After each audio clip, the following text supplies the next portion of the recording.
Peter had been in some tough spots in his life, but he couldn't think of any situation worse than where he was at the moment. Buried under a whole mountain range on a faraway planet, wedged into a tiny, almost airless space alongside the Fantastic Four and the Avengers, with only the Hulk's strength between them and oblivion. Banner strained under the weight of the tons of rock above, bracing it just enough to keep all of them from being squashed into little puddles of goo. With She-Hulk unconscious and Ben Grimm no longer his ever-loving Rocky self, Hulk was their only heavy hitter. Spectrum lit up the space with a pale glow from her hands as the group ran through all its options. There's not enough air for me to flame on and burn my way out, and I'm not sure I could do it anyway. I think a couple of my ribs are broken from the fight. Having a little trouble here, guys. I could get us out, but I don't think anyone wants me to stop holding up the mountain. The Hulk looked down at his cousin, who could have helped if she'd been, well, conscious. Reed had taken a bump on the head and was just now recovering his senses. What resources do we have? Rhodes, you must have a toolkit in the suit. Who else has anything mechanical? Spider-Man, give me your web shooter. Hawkeye, the electronics in your arrowheads. Anything. Let me get a look at it and see what I can do. Better hurry up. Hulk looks like he's breaking a sweat. Getting wimpy on us, Greenie? Shut up! Spider-Man watched the Green Giant carefully. I'm just saying. You talk like you're the strongest person who's ever lived, but man, now we really need you, and I don't know.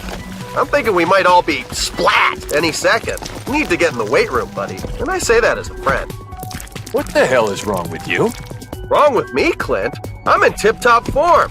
But holding up mountains isn't my job description. Catching crooks, protecting the innocent, that's my gig.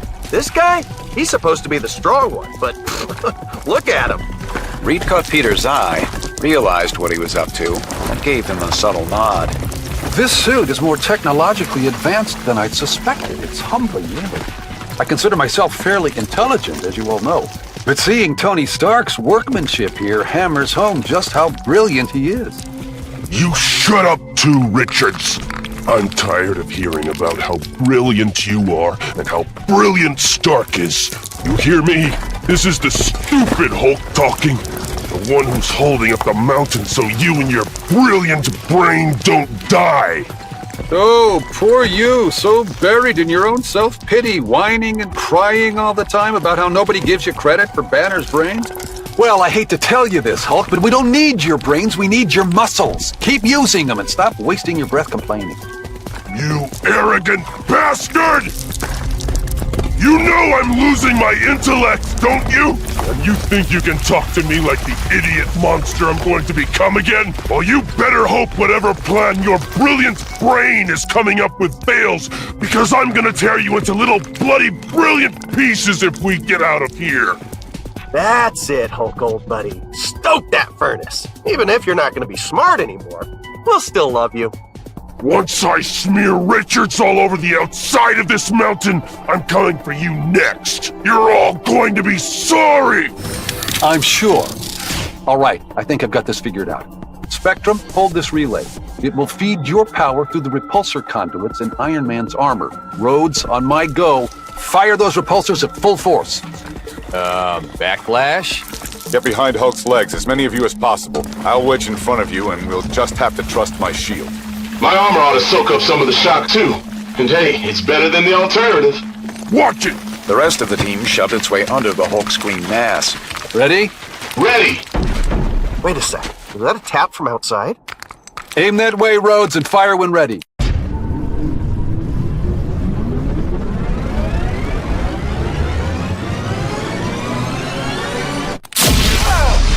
The blast burned into Spidey's eyes like an atom bomb, and his ears rung from the concussion.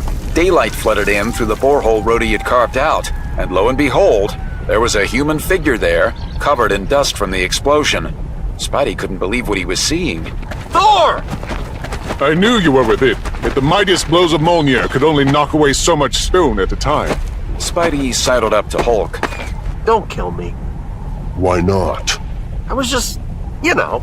Yes, I know. You were just trying to keep me angry so I could hold up the mountain and keep you alive. Then Richards got in on the act. Fine. It worked. I'm not stupid, you know. At least not yet. Peter felt ashamed of himself. We thought the Enchantress had, spirited you away. 'Tis a tale long in the telling. What happened to your cape? Another tale, thankfully shorter. The automaton Ultron has a new weapon. Doom thought to test it on me, but I called down lightning to disguise my escape. The discharge of the weapon blinded them, and I dodged Ultron's deadly blast. Yet I fear my cape and helmet were not so fortunate. There is an armorer and a tailor in Asgard who will have new work when next I see my home. Thor's cheery attitude in the midst of all the chaos and looming disaster made Spider-Man feel a bit better about their prospects. Heck, someone had to win, he thought. Why couldn't it be them? Well, what do we do next? We need a new base of operations. Spectrum, can you... Her form seemed to flicker for a moment, and Spectrum smiled. Already did. Our base is a total loss, but there's an alien village of some kind a few miles that way. Let's get there and figure out what's next. We need to get Johnny and She-Hulk healed somehow. Sounds like a plan. Did someone give me a lift? I don't think I can walk it.